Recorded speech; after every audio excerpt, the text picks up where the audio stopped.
Hello दोस्तों, आप सभी का स्वागत है हमारे इस चैनल पे।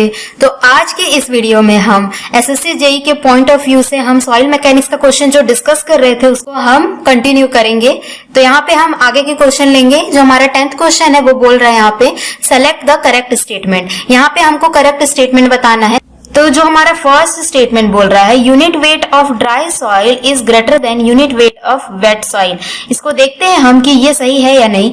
जैसे कि हम जानते हैं कि जो हमारा यूनिट वेट होता है वो क्या होता है, वेट पर यूनिट वॉल्यूम हमारा होता है।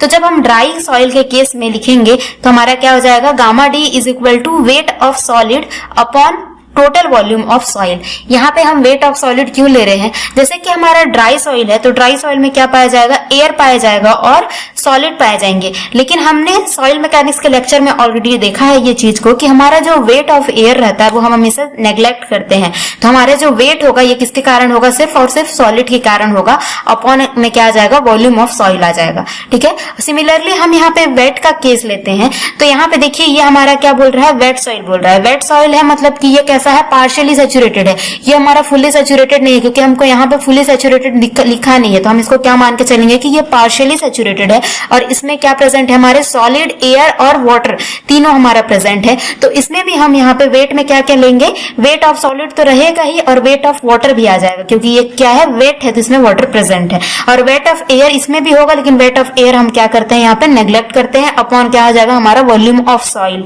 तो यहाँ पे आप देख सकते हैं कि जो हमारा न्यूमरेटर है ये इसके न्यूमरेटर और इसको न्यूमरेटर को कंपेयर करें तो हमारा जो न्यूमरेटर है गामा वेट का ज्यादा है as compare to gamma D का। तो ऑब्वियसली हम बोल सकते हैं कि जो हमारा यूनिट वेट होगा ड्राई का वो कम होगा यूनिट वेट ऑफ वेट से। क्या हो जाएगा, unit weight of dry is less than unit weight of wet. ठीक है। तो यही हमारा यहाँ पे कंक्लूजन निकला। तो इसका मतलब ये है कि ये जो स्टेटमेंट है हमारा रॉन्ग है।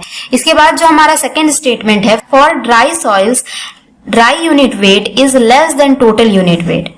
इसको भी हम चेक करते हैं। तो यहाँ पे देखते हैं कि जो हमारा ड्राई यूनिट वेट है, भी हमने जस्ट देखा कि ये क्या होता है, वेट ऑफ सॉलिड अपॉन जो हमारा टोटल वॉल्यूम ऑफ सॉइल है, ये होता है हमारा ड्राई यूनिट वेट। और जो हमारा यहाँ पे क्या बोल रहा है, टोटल यूनिट वेट से कंपैरिजन कर रहा है। तो हम देखते हैं कि हमारा टोटल यूनिट वेट क्या होता है, total weight upon total volume जो होता है हमारा टोटल यूनिट वेट देता है। ठीक है। यहाँ पे किसके लिए बोल रहा है, फॉर ड्राई सॉइल बोल रहा है ना। तो हमारा ड्राई के केस में जो टोटल वेट होगा ये क्या हो जाएगा, हमारा वेट ऑफ सॉलिड के इक्वल होगा। क्योंकि यहाँ पे भी हमने देखा कि ड्राई सॉइल के केस में हमारा क्या होता है, सॉलिड और एयर प्रेजेंट होते हैं। तो एयर के वेट को तो हम ऑलरेडी नेग्लेक्ट करते हैं। तो जो हमारा वेट होगा ये किसके इक्वल होगा, वेट ऑफ सॉलिड के इक्वल होगा। और अपॉन में जो वॉल्यूम होगा ये हमारा क्या आ जाएगा, टोटल वॉल्यूम ऑफ सॉइल होगा। तो यहाँ से हम देख सकते हैं इन दोनों को कंपेयर करके कि ये जो हमारा गामा डी है और ये जो हमारा गामा है ये दोनों हमारे क्या है, सेम आ रहे हैं। ठीक है। ये भी क्या है, WS/V और ये भी क्या हो जाएगा, WS/V। तो हम बोल सकते हैं कि ड्राई सॉइल के केस में जो हमारा ड्राई यूनिट वेट रहता है और जो हमारा टोटल यूनिट वेट रहता है ये हमारा क्या रहते हैं, सेम रहते हैं, ना कि यहाँ पे लेस देन होता है जो कि यहाँ पे ऐसा दिया हुआ है। तो ये भी स्टेटमेंट हमारा क्या हो जाएगा, रॉन्ग हो जाएगा।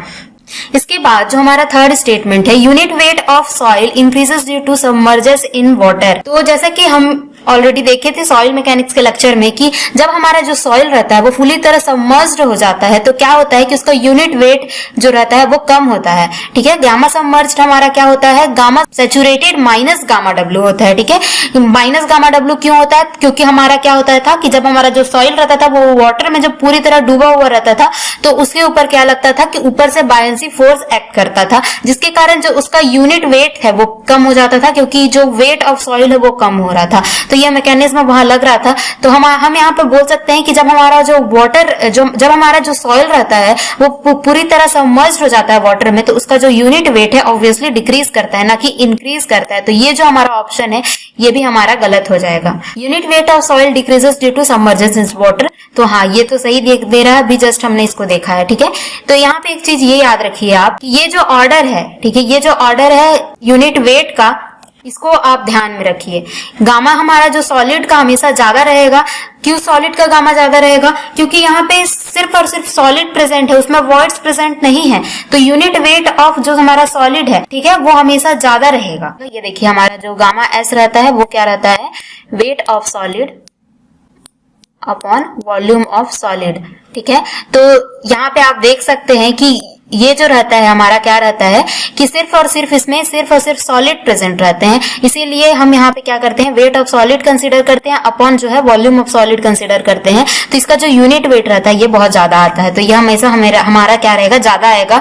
और उसके बाद आता है हमारा गामा सैचुरेटेड। गामा सैचुरेटेड क्या हो जाएगा हमारा, जब हमारा जो सॉलिड्स है उनके बीच में क्या रहेंगे, वॉइड्स रहेंगे, और उन वॉइड्स में क्या भरे रहेंगे, वाटर फिलअप रहेंगे। तो फिर ये क्या हो जाएगा, इसका यूनिट वेट कम हो जाता है, क्योंकि यहाँ पे क्या आ जाएगा, हमारा वॉइड्स जो है इंट्रोड्यूस हो जाएंगे, तो इसका जो वेट है वो क्या हो जाएगा, कम हो जाएगा एज कंपेयर टू दिस। इसके बाद हमारा क्या आता है, गामा बल्क। गामा बल्क में हमारा क्या होता है, एयर भी प्रेजेंट रहता है, वाटर भी प्रेजेंट रहता है। तो यहाँ पे जो कुछ वाटर था उसको कौन रिप्लेस कर देगा, जब एयर रिप्लेस कर देगा तो क्या उसके बाद जो आएगा ये हमारा क्या हो जाएगा, बल्क यूनिट वेट आ जाएगा। ठीक है, तो यहाँ पे कुछ वाटर को एयर ने रिप्लेस कर दिया है, तो हमारा क्या हो जाएगा, ये इससे कम हो जाएगा, ये इससे कम हो जाएगा। इसके बाद हमारा क्या आता है, गामा डी आता है। गामा ड्राई में क्या होता है कि जितना भी इसमें तो थोड़ा मोड़ा वाटर प्रेजेंट था, क्योंकि पार्शियली सैचुरेटेड था, जिसको हम बल्क डेंसिटी भी बोलते हैं, तो इसमें जो थोड़ा मोड़ा वाटर प्रेजेंट था उसको भी किससे हमने रिप्लेस करा दिया, एयर से रिप्लेस करा दिया, पूरी तरह एयर से रिप्लेस करा दिया। तो हमारा क्या बन गया है, गामा ड्राई बन गया है, जिसमें कि जो भी वॉइड्स हैं पूरी तरह किससे फिलअप है, एयर से फिलअप है। तो ये जो रहता है हमारा सीक्वेंस रहता है। और इसके बाद हमारा क्या होता है, गामा सबमर्ज्ड होता है। क्यों ये सबसे कम रहता है, क्योंकि हमने देखा था कि कोई भी सॉइल जब सबमर्ज्ड होता है वाटर में तो इसके अपोजिट डायरेक्शन में हमारा क्या लगता है, बायंसी फोर्स लगता है। इसका जो वेट रहेगा डाउनवर्ड डायरेक्शन में एक्ट करता है, और इसको अपोज करने के लिए हमारा क्या लगता था, बायंसी फोर्स लगता था गामा WV का। तो फिर इसका जब हम नेट निकालते थे तो हमको क्या मिलता था, गामा सबमर्ज्ड मिलता था। Gamma submerged is equal to gamma saturated minus gamma W करने से हमको क्या मिलता है, गामा सबमर्ज्ड मिलता है। तो ये जो है हमारा ऑर्डर है, इसको आप ध्यान में रखिए। तो यहाँ से भी आप देख सकते हैं कि वेट के लिए हमारा जो गामा है ये ज्यादा है एज कम्पेयर टू हमारा ड्राई के लिए जो गामा है। तो अगर आपको ये याद है तो आप डायरेक्टली यहाँ से आंसर कर सकते हैं। ठीक है, यहाँ पे भी यही चीज मैंने लिखा है कि as the weight of water increase unit weight increases. यहाँ पे हमारा वेट ऑफ वाटर ज्यादा है इसके कंपेयर में, तो इसीलिए हमारा क्या है, इसका यूनिट वेट ज्यादा है, सैचुरेटेड का यूनिट वेट है। तो इसीलिए भी हम बोल सकते हैं कि जो हमारा फर्स्ट वाला जो ऑप्शन था, ड्राई का यूनिट वेट ज्यादा है एज कम्पेयर टू वेट के, तो फर्स्ट ऑप्शन तो हमारा वैसे भी गलत होने वाला ही था। ठीक है, तो ये इस तरह से ये जो हमारा 10th क्वेश्चन का एक्सप्लेनेशन हमने किया है यहाँ पे। इसके बाद जो हमारा नेक्स्ट क्वेश्चन है, void ratio of soil mass can never be unity, B0 take any value greater than 0, take any value between 0 to 1। तो यहाँ पे हम इसका रेंज देखते हैं कि हमारा जो वॉइड रेशियो ऑफ सॉइल है इसका रेंज क्या होगा।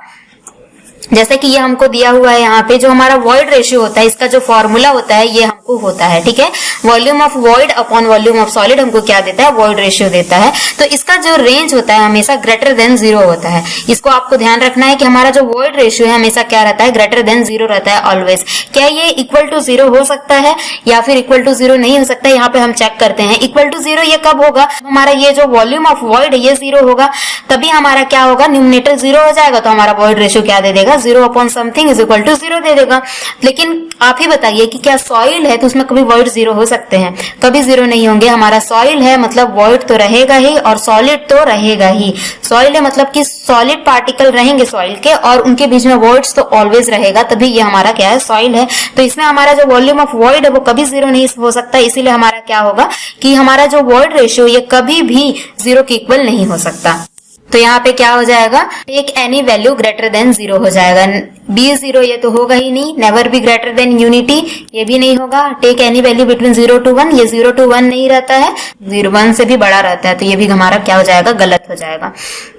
इसके बाद जो हमारा 12th क्वेश्चन है, if the volume of voids is equal to the volume of solid in soil mass then the value of porosity and void ratio respectively are. तो यहाँ पे बोल रहा है कि जब हमारा जो वॉल्यूम ऑफ सॉलिड है जो हमारे सॉइल मास में वो किसके इक्वल हो जाए, वॉल्यूम ऑफ वॉइड के इक्वल हो जाए, तो हमारा जो वॉइड रेशियो एंड पोरोसिटी का वैल्यू क्या होगा ये हमको यहाँ पे बताना है। तो इसको हम चेक करते हैं। यहाँ पे ये जो हमारा पोरोसिटी होता है इसका जो फॉर्मूला होता है क्या होता है, volume of void upon total volume होता है, और जो हमारा वॉइड रेशियो है इसका जो फॉर्मूला होता है volume of void upon volume of solid के इक्वल होता है। तो हमको क्या कंडीशन दिया हुआ है कि जो हमारा वॉल्यूम ऑफ वॉइड रहेगा हमारे वॉल्यूम ऑफ सॉलिड के इक्वल हो जाए, ये जो हमको कंडीशन दिया हुआ है। तो क्या हो जाएगा, हमारा जो टोटल वॉल्यूम ऑफ सॉइल है वो किसके इक्वल होता है, volume of solid plus volume of void होता है। जो कि हमारे वॉल्यूम ऑफ सॉइल के इक्वल होता है। ठीक है, तो यहाँ पे हम क्या लिख सकते हैं, वॉल्यूम ऑफ वॉइड को जब हम वॉल्यूम ऑफ सॉलिड से रिप्लेस करते हैं, ऊपर में भी और यहाँ पे भी वॉल्यूम ऑफ वॉइड को वॉल्यूम ऑफ सॉलिड से रिप्लेस करते हैं, तो हमको क्या मिल जाएगा, Vs upon 2 time of Vs मिल जाएगा। तो ये इसको सॉल्व करेंगे तो हमारा क्या दे देगा, ये 0.5 दे देगा, जो हमारा पोरोसिटी होगा वो।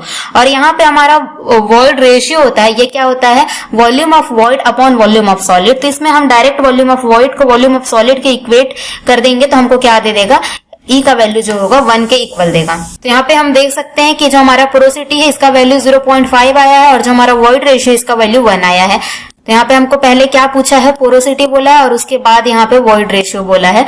तो यहाँ पे क्या हो जाएगा, हमारा 0.5 and 1 हो जाएगा। ठीक है, तो हमारा जो 13 क्वेश्चन है यहाँ पे हमको दिया हुआ है, when the degree of saturation is 0 the soil mass under consideration represent. तो यहाँ पे आप देखिए कि हमारा degree of saturation is 0। Degree of saturation हमारा क्या होता है, डिग्री ऑफ सैचुरेशन को हम S से डिनोट करते हैं और S हमारा 0 हो जा रहा है। S 0 हो जा रहा है मतलब कि हमारा ये कैसा सॉइल है, ड्राई सॉइल है, क्योंकि हमारा क्या होता है, S क्या होता है, volume of water upon volume of void, ये हमारा डिग्री ऑफ सैचुरेशन का फॉर्मूला होता है। तो हमारा S 0 कब होगा, जब हमारा वॉल्यूम ऑफ वाटर जो है 0 हो जाएगा, तब हमारा क्या हो जाएगा, S 0 हो जाएगा। तो वॉल्यूम ऑफ वाटर जब 0 हो जाता है तो हमारा क्या होता है, ये कैसा सॉइल हो जाता है, हमारा ड्राई सॉइल हो जाता है। क्यों ड्राई सॉइल हो जाएगा, क्योंकि जो हमारे वॉइड्स हैं उसमें क्या प्रेजेंट होते हैं, वाटर प्रेजेंट होते हैं और एयर प्रेजेंट होते हैं। तो अगर वो हमारा वॉल्यूम ऑफ वाटर 0 हो जा रहा है तो इसका मतलब क्या है कि हमारे जो वॉइड्स हैं उसमें सिर्फ और सिर्फ क्या प्रेजेंट है, एयर प्रेजेंट है। और जब हमारे वॉइड्स में सिर्फ और सिर्फ एयर प्रेजेंट रहता है और हमारा क्या हो जाएगा, सॉइल का सॉलिड हो जाएगा। तो सॉलिड और एयर सिर्फ और सिर्फ प्रेजेंट है, तो ये हमारा कैसा देगा, ड्राई सॉइल को बनाएगा। तो ये जो हमारा S इज इक्वल टू 0 वाला केस है, ये हमारा क्या, इसका मतलब है कि ये हमारा ड्राई सॉइल है। और जब ड्राई सॉइल रहता है तो ये हमारा कैसा फॉर्म करता है, 2 फेज सिस्टम फॉर्म करता है। क्योंकि ड्राई सॉइल है तो इसमें क्या है, सॉलिड प्रेजेंट है प्लस एयर प्रेजेंट है, दो ही चीज इसमें प्रेजेंट है। तो हमारा कितना है, 2 स्टेट प्रेजेंट है, 2 डिफरेंट स्टेट प्रेजेंट है। तो इसको हम 2 डिफरेंट स्टेट में रिप्रेजेंट करेंगे तो ये हमारा क्या फॉर्म करेगा, 2 फेज सिस्टम हमारा फॉर्म करेगा। ठीक है, एक सॉलिड के लिए हम बनाएंगे और दूसरा हमारा एयर के लिए बनाते हैं। अब फेज सिस्टम के लिए भी मैंने एक लेक्चर दिया है, उसमें भी जाके आप फेज सिस्टम कैसे बनाते हैं ये आप देख सकते हैं। सॉइल मैकेनिक्स के प्लेलिस्ट में आपको ये मिल जाएगा फेज सिस्टम के बारे में। इसके बाद जो हमारा 14 क्वेश्चन है, select the correct range of density index. Density index का रेंज बताना है। सबसे पहले तो ये समझते हैं डेंसिटी इंडेक्स है क्या। डेंसिटी इंडेक्स क्या होता है हमारा, इसको हम रिलेटिव डेंसिटी भी बोलते हैं। जो हमारा डेंसिटी इंडेक्स होता है इसको हम रिलेटिव डेंसिटी बोलते हैं। तो इसको हम क्या से डिनोट करते हैं, ID और RD, किसी से भी आप डिनोट कर सकते हैं। इसके लिए जो हमारा फॉर्मूला हमको गिवन है, density index is equal to E max minus E upon E max minus E minimum, ये हमारा होता है, फॉर्मूला होता है। तो यहाँ पे हम केसेस देखते हैं। ठीक है, जो हमारा ID का जो वैल्यू है ये कब मैक्सिमम होगा और कब मिनिमम होगा, इसको हम फाइंड आउट करते हैं। अगर यहाँ पे ये देखिए, ये जो ID का जो फॉर्मूला है ये हमको दिया हुआ है, तो इसमें E max हमारा क्या है, सबसे पहले ये देखते हैं। E max हमारा क्या होता है, maximum void ratio. Maximum void ratio हमारा कब आएगा, जैसे कि हमारा जो वॉइड रेशियो होता है ये हमारा क्या होता है, E is equal to volume of void upon volume of solid. ठीक है, तो जो हमारा वॉल्यूम ऑफ सॉलिड है ये तो हमेशा कांस्टेंट रहेगा, तो इसको तो हमको देखना ही नहीं है ई मैक्सिमम ई मिनिमम के केस में।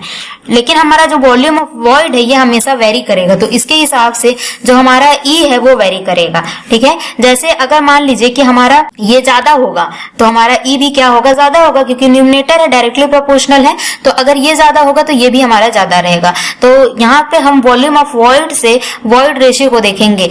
तो अगर हमारा जो सॉइल है वो कैसा सॉइल है, डेंसेस्ट सॉइल है। डेंसेस्ट सॉइल मतलब कि हमारे जो सॉइल है उसके जो सॉलिड पार्टिकल है बहुत ज्यादा ही पास पास है हमारे। ठीक है, तो उसका मतलब ये है कि जो हमारा सॉइल के सॉलिड पार्टिकल के बीच का जो स्पेसिंग है वो बहुत ही कम है। ये देखिए यहाँ पे आप, ये हमारा क्या है, सॉइल का सैंपल हमने लिया है और ये जो है हमारे क्या है, सॉइल के सॉलिड पार्टिकल्स हैं और इनके बीच का ये जो स्पेसिंग है ये आपको शो हो रहा है। पार्टिकल के बीच का जो खाली जगह है ये हमारा क्या है, वॉइड्स हैं। तो अगर ये जो हमारे सॉइल के पार्टिकल है ये एक दूसरे के बहुत ही पास पास है, बहुत ही क्लोज है, तो हमारा जो वॉइड रहेगा इनके बीच का क्या हो जाएगा, बहुत ही कम हो जाएगा। तो हमारा जो वॉइड रेशियो होगा ये क्या हो जाएगा, बेहद ही कम हो जाएगा। ठीक है, तो हम बोल सकते हैं कि जब हमारा जो सॉइल है ये डेंसेस्ट स्टेज में है तो हमारा जो ई रहेगा वो क्या हो जाएगा, ई मिनिमम हो जाता है। तो ये तो हुई डेंसेस्ट स्टेट की बात। इसके बाद हम देखते हैं यहाँ पे कि जब हमारा ये जो सॉइल है ये क्या है, लूजेस स्टेज में है। लूजेस स्टेज में मतलब कि ये जो आप ब्लू कलर से शो हो रहा है ये हमारा क्या है, सॉइल के सॉलिड पार्टिकल है। लूजेस स्टेज में है तो ये क्या होंगे, बहुत ही दूर दूर होंगे एक दूसरे से। तो ये जो हमारा वॉइड है, इनके बीच का जो खालीपन है सॉलिड्स के बीच का, वो बढ़ जाएगा। और वो जब बढ़ जाएगा तो हमारा क्या हो जाएगा, वॉल्यूम ऑफ वॉइड बढ़ जाएगा। वॉल्यूम ऑफ वॉइड बढ़ जाएगा तो ये क्या इंप्लाई करेगा कि हमारा ये जो वॉइड रेशियो है ये भी क्या हो जा रहा है, बढ़ जा रहा है। तो हम यहाँ पे बोल सकते हैं कि जब हमारा जो सॉइल रहता है वो लूजेस स्टेज में रहता है तो हमारा जो ई रहता है वो क्या हो जाता है, मैक्सिमम हो जाता है। क्योंकि ई क्या होता है, बढ़ जाता है, क्योंकि हमारा वॉल्यूम ऑफ वॉइड है बढ़ जाता है। ठीक है, तो यहाँ पे हम देख सकते हैं कि जब हमारा जो वॉइड रेशियो है वो क्या है, ई मिनिमम है। ई मिनिमम मतलब कि जो हमारा सॉइल है वो क्या है, डेंसेस्ट स्टेज में है, तब हमारा क्या हो जाएगा कि हमारा जो वॉइड रेशियो है किसके इक्वल हो जाएगा, ई मिनिमम के इक्वल हो जाएगा। अभी हमने जस्ट एक्सप्लेन किया इस चीज को कैसे ई मिनिमम होगा। और आप E is equal to E minimum यहाँ पे पुट करिए तो क्या हो जाएगा, यहाँ पे ये हमारा क्या हो जाएगा, ई मिनिमम हो जाएगा। तो ई मिनिमम हो जाएगा और ये भी तो ये ऊपर में हमारा क्या है, ई मैक्स माइनस ई मिनिमम, और नीचे भी ई मैक्स माइनस ई मिनिमम, दोनों कट के क्या देंगे, 1 देंगे। ठीक है, तो हम बोल सकते हैं कि जब हमारा जो सॉइल है वो डेंसेस्ट स्टेज में है तो हमारा आईडी का वैल्यू जो है 1 हो गया है। और परसेंटेज में इसको हम देखेंगे तो ये क्या हो जाएगा, हमारा 100% हो जाएगा। ठीक है, लेकिन हम जब हमारा जो सॉइल है वो क्या है, लूजेस स्टेज में है। लूजेस स्टेज में है मतलब कि हमारा जो ई है वो क्या है, ई मैक्सिमम के इक्वल है। तो जब हम इसको आईडी में, तो हम यहाँ पे ई मैक्स पुट करते हैं, ई की जगह ई मैक्स पुट करते हैं तो क्या देगा, हमारा जो न्यूमरेटर है वो क्या हो जाएगा, 0 हो जाएगा। तो आईडी की क्या वैल्यू देगी, होगी यहाँ पे 0 आ जाएगी।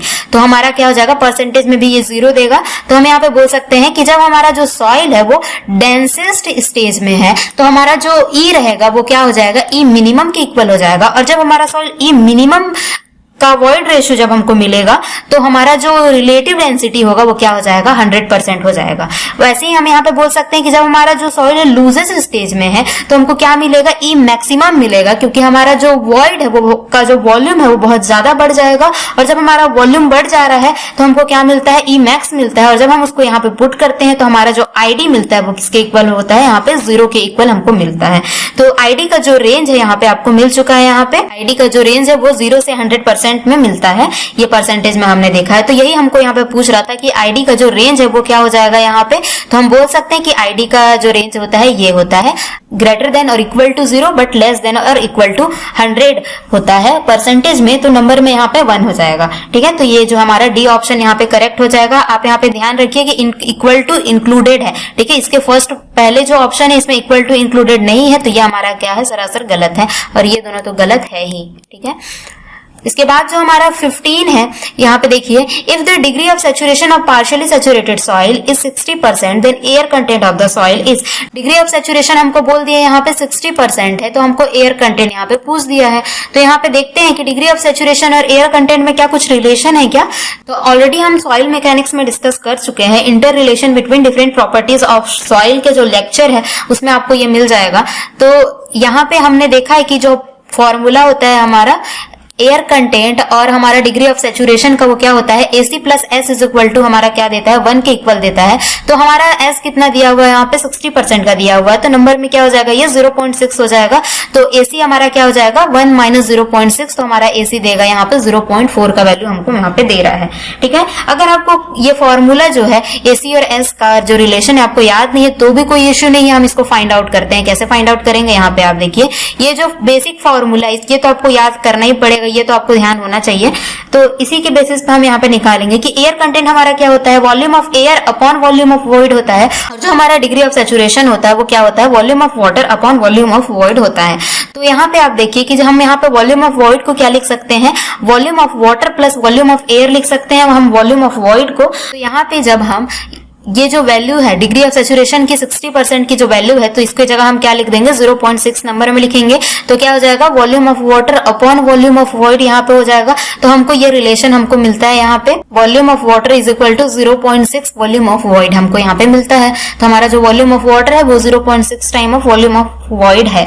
ठीक है, तो ये जो डाटा हमको गिवन था इसके बेसिस पे हमने ये फाइंड आउट किया है। तो जैसा कि हम जानते हैं कि जो हमारा वॉल्यूम ऑफ वॉइड रहता है ये किसके इक्वल होता है, volume of water plus volume of air के इक्वल होता है, क्योंकि हमारे वॉइड में क्या रहते हैं, एयर होगा या फिर वाटर होगा। तो यहाँ पे हम ऑलरेडी वॉल्यूम ऑफ वाटर निकाल चुके हैं, कितना है 0.6 time of volume of void. तो हमारा जो वॉल्यूम ऑफ एयर है वो यहाँ से निकल जाएगा वॉल्यूम ऑफ वॉइड के टर्म में, कितना आ जाएगा, volume of air is equal to 0.4 time of volume of void हमारा आ जाएगा। तो यहाँ पे एयर कंटेंट जो होगा हमारा क्या आ जाएगा, एयर कंटेंट क्या है, volume of air upon volume of void है। तो यहाँ पे हमने वॉल्यूम ऑफ एयर निकाला 0.4 वॉल्यूम ऑफ वॉइड अपॉन ये जो वॉल्यूम ऑफ वॉइड है, तो वॉल्यूम ऑफ वॉइड कट गया, तो हमको क्या मिलता है, एयर कंटेंट जो है 0.4 का मिलता है। इसको परसेंटेज में कैसे लिखेंगे, 40% का हमारा क्या हो जाएगा, एयर कंटेंट हमको मिल रहा है। तो इस तरह से आप फॉर्मूले से भी निकाल सकते हैं, फॉर्मूले से निकालते हैं तो बेहद ही अच्छी बात है, लेकिन अगर आपको फॉर्मूला नहीं याद है तो भी आप इस तरह से निकाल सकते हैं। फॉर्मूला आप याद रखें, ज्यादा अच्छा रहेगा क्योंकि टाइम कम लगेगा उससे। इसके बाद हाँ, तो यहाँ पे हमारा क्या हो जाएगा, 40% हमारा आंसर हो जाएगा। इसके बाद हमारा जो 16 क्वेश्चन है, if the water content of fully saturated soil mass is 100% then the void ratio of the sample is. तो यहाँ पे हमको वाटर कंटेंट क्या बोल देता है, यहाँ पे 100% है, तो हमको वॉइड रेशियो निकालना है। तो यहाँ पे भी हम एक रिलेशन का यूज करेंगे, जो कि हम ऑलरेडी पढ़ चुके हैं सॉइल मैकेनिक्स के लेक्चर में, कि जो हमारा रिलेशन होता है void ratio degree of saturation, water content और स्पेसिफिक ग्रेविटी के बीच का क्या होता है, ES is equal to WG। तो ये तो बहुत ही बेसिक रिलेशन है, ये आपको याद होना चाहिए। तो ये हमारा क्या बोल रहा है यहाँ पे, जो वाटर कंटेंट है वो कितना है, 100% का हमको दिया हुआ है, यानी कि वाटर कंटेंट हमारा क्या कितना दिया हुआ है, 1 दिया हुआ है। ठीक है, 100% नंबर में हम देखें तो ये हमको कितना दिया है, 1 के इक्वल दिया हुआ है, और यहाँ पे रिलेशन पूछ रहा है। तो यहाँ पे देखिए कि जब हमारा वाटर कंटेंट जब 100% का होगा तो ये क्या शो करता है कि जो हमारा वॉइड से, जो हमारे सॉलिड्स के बीच का जो वॉइड्स है उसमें, उसके बीच में क्या फिलअप है, पूरी तरह से वाटर वहां पे फिलअप है। ठीक है, तो ये क्या कैसा केस हो जाता है, फुली सैचुरेटेड का केस हो जाता है। जब हमारा जो वॉइड्स उनके बीच में पूरी तरह से वाटर फिलअप रहेगा तो ये हमारा कैसा केस हो जाएगा, फुली सैचुरेटेड का केस हो जाएगा। तो इसका डिग्री ऑफ सैचुरेशन क्या लेंगे, हम 1 लेके चलेंगे। तो यहाँ पे S is equal to 1 put कर दीजिए, तो यहाँ से हम देख सकते हैं कि हमको क्या मिलता है, E is equal to G का रिलेशन मिलता है। यही हमको यहाँ पे पूछ रहा था कि less than specific gravity of soil equal to specific gravity of soil greater than specific gravity of soil. तो ये हमारा क्या हो जाएगा, equal to specific gravity of soil जो होगा हमारा वॉइड रेशियो होगा। इसके बाद जो हमारा 17 क्वेश्चन है, the ratio of volume of voids to the total volume of soil mass is. तो यहाँ पे देखिए कि हमारा ratio of volume of void, तो वॉल्यूम ऑफ वॉइड और total volume of soil mass का जो रेशियो होता है ये हमारा क्या होता है, पोरोसिटी के इक्वल होता है। ठीक है, तो ये हमारा क्या हो जाएगा, इसका आंसर पोरोसिटी हो जाएगा। लेकिन अगर हमको यहाँ पे बोल देता कि to the total volume of soil की जगह क्या बोल देता, हमारा वॉल्यूम ऑफ सॉलिड बोल देता, तो ये हमारा क्या हो जाता, यहाँ पे E हो जाता। ठीक है, तो यहाँ पे हमारा क्या हो जाता है, E हो जाता। तो हमारा जो पोरोसिटी रहता है उस केस में हमारा क्या होता है, टोटल वॉल्यूम लेते हैं, और हमारा जो वॉइड रेशियो होता है उस केस में हमारा क्या होता है, यहाँ पे वॉल्यूम ऑफ सॉलिड होता है। ठीक है, volume of void upon volume of solid हमको क्या देता है, वॉइड रेशियो देता है।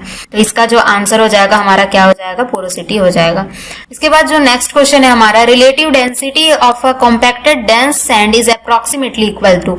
ठीक है, कॉम्पैक्टेड डेंस सैंड बोला है। कॉम्पैक्टेड डेंस सैंड के केस में हमारा क्या होता है, अभी जस्ट हमने देखा कि क्या होता है, इसमें हमारा जो E रहता है वो क्या होता है, मिनिमम होता है। ठीक है, E मिनिमम रहता है। जो हमारा ID होता है ये क्या होता है, Emax minus E upon Emax minus E minimum. तो यहाँ पे जो E था इसकी जगह हम क्या पुट कर देंगे, यहाँ पे E मिनिमम पुट कर देंगे, तो हमको क्या मिल जाएगा, ये दोनों ऊपर नीचे कटेंगे, हमको क्या दे देंगे, 1 दे देंगे। तो ID का जो वैल्यू हो जाता है हमारा क्या होता है, 1 के इक्वल होता है। लेकिन हमको यहाँ पे क्या पूछ रहा है, अप्रोक्सीमेटली पूछता है। ठीक है, अप्रोक्सीमेटली पूछ रहा है, तो हमारा क्या होता है, ID का जो रेंज होता है वो किसके इक्वल होता है, ग्रेटर देन और equal to 0 but less than और इक्वल टू 1। ठीक है, यहाँ पे ये क्या होता है, हमारा ID का रेंज होता है। लेकिन यहाँ पे हमारा क्या है, अप्रोक्सीमेटली हमको पूछ रहा है, तो हमको जो अप्रोक्सीमेटली में देख सकते हैं 2 रेंज हमारे आसपास हैं। ठीक है, 1 के आसपास हमारा क्या है, 2 रेंज है, 1.2 और 0.595। तो हमारा ये जो है ये हमारा गलत हो जाएगा, क्योंकि हमारा ID का जो रेंज होता है वो क्या होता है, 0 to 1 के बीच में होता है। लेकिन यहाँ पे क्या है, 0.95 भी दिया हुआ है, तो ये क्या है, इसके रेंज में भी लाई कर रहा है और ये अप्रोक्सीमेटली हमारे इक्वल भी है। तो हमारा जो आंसर हो जाएगा वो क्या हो जाएगा, 0.95 का हो जाएगा।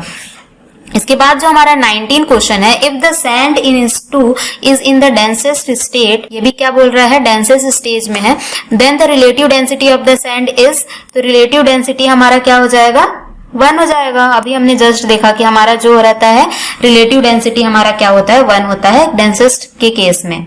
और आपको यहाँ पे इसका दूसरा नाम भी याद रखना है। रिलेटिव डेंसिटी का दूसरा नाम क्या है? डेंसिटी इंडेक्स है। Which of the following methods is most accurate for the determination of water content of the soil? तो हमारा वाटर कंटेंट को डिटरमाइन करने के लिए कौन सा मेथड सबसे ज्यादा एक्यूरेट है? ओवन ड्राई मेथड जो होता है हमारा सबसे ज्यादा एक्यूरेट होता है हमारा जो वाटर कंटेंट है इसको डिटरमाइन करने के लिए। यहाँ पे जो ऑप्शन दिए हुए हैं हमको, sand bath method, calcium carbide method और पिक्नोमीटर मेथड, ये सारे जो मेथड है वाटर कंटेंट को डिटरमाइन करने के लिए यूज होते हैं। लेकिन इनमें भी सबसे ज्यादा एक्यूरेट हमारा कौन रिजल्ट देता है? ओवन ड्राई मेथड जो है रिजल्ट देता है। और इसके बाद जो यहाँ पे ऑप्शन में दिया हुआ है पिक्नोमीटर मेथड। पिक्नोमीटर मेथड हम कब यूज करते हैं? जब हमको स्पेसिफिक ग्रेविटी ऑफ सॉलिड्स पता हो, जो सॉइल में जो सॉलिड्स होते हैं उसका जब स्पेसिफिक ग्रेविटी हमको पता होता है तभी हम पिक्नोमीटर मेथड का यूज करते हैं वाटर कंटेंट को डिटरमाइन करने के लिए हमारे सॉइल में, ठीक है। और ये जो कैल्शियम कार्बाइड मेथड यहाँ पे दिया हुआ है, कैल्शियम कार्बाइड मेथड का यूज कब होता है? ये क्या होता है कि रैपिड मेथड होता है वाटर कंटेंट को डिटरमाइन करने के लिए। जब हम फील्ड में होते हैं और हमको क्विकली डिटरमाइन कर रहा है वाटर कंटेंट, तो हम कौन सा मेथड यूज करेंगे? कैल्शियम कार्बाइड मेथड का यूज करेंगे। उसके बाद जो हमारा 21 है question, for the proper field control which of the following method is best suited for quick determination of water content of the soil? तो जो हमारा रैपिड मेथड होता है ये कौन सा होता है? कैल्शियम कार्बाइड मेथड होता है वाटर कंटेंट डिटरमाइन करने के लिए। कैल्शियम कार्बाइड मेथड जो रहता है क्विक मेथड होता है। ये इस मेथड को ब्रीफ में अब आ ही गया तो देख भी लेते हैं कि क्या है ये। यहाँ पे मैंने डायग्राम से भी शो करने की कोशिश की है इसको, कि जब हमारा जो सॉइल है इसमें क्या प्रेजेंट है? वाटर प्रेजेंट है। तो इसके साथ हम क्या यूज कर रहे हैं? नाम से ही क्लियर है कि हम कैल्शियम कार्बाइड मेथड है, मतलब कि हम इसमें क्या यूज कर रहे हैं? कैल्शियम कार्बाइड यूज कर रहे हैं। तो हमारा जब सॉइल में जो वाटर प्रेजेंट है वो किससे रिएक्ट करेगा? कैल्शियम कार्बाइड से रिएक्ट करता है। तो ये क्या बनाता है? C2H2 रिलीज करता है। C2H2 हमारा क्या होता है? एसिटिलीन गैस रहता है। और ये जो हमारा C2H2 है ये क्या करेगा? प्रेशर एक्सर्ट करेगा। ये जो गेज दिख रहा है आपको, ये गेज से हम क्या करते हैं? प्रेशर मेजर करते हैं। तो ये जो गैस रहता है ये क्या करता है? प्रेशर एक्सर्ट करेगा हमारे इस गेज में, कैलिब्रेटेड गेज में। तो ये क्या करता है कि उसको मेजर करता है, जो प्रेशर आ रहा है उसको मेजर करता है। और ये जो प्रेशर आता है ये किसके इक्वल होगा? हमारा वाटर कंटेंट के इक्वल होगा जो हमारे सॉइल में प्रेजेंट होगा।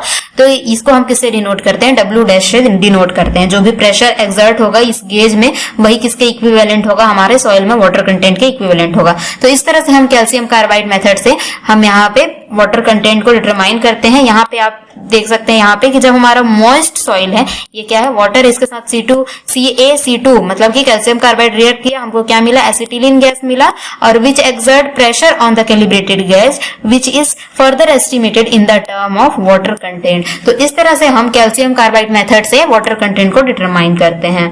तो इसका आंसर हमारा क्या हो जाएगा? Calcium carbide method. इसको हम रैपिड मेथड भी बोलते हैं वाटर कंटेंट डिटरमाइन करने के लिए। इसके बाद जो हमारा नेक्स्ट क्वेश्चन है, a pycnometer is used to determine, already देख चुके हैं इसको हम सॉइल मैकेनिक्स के लेक्चर में।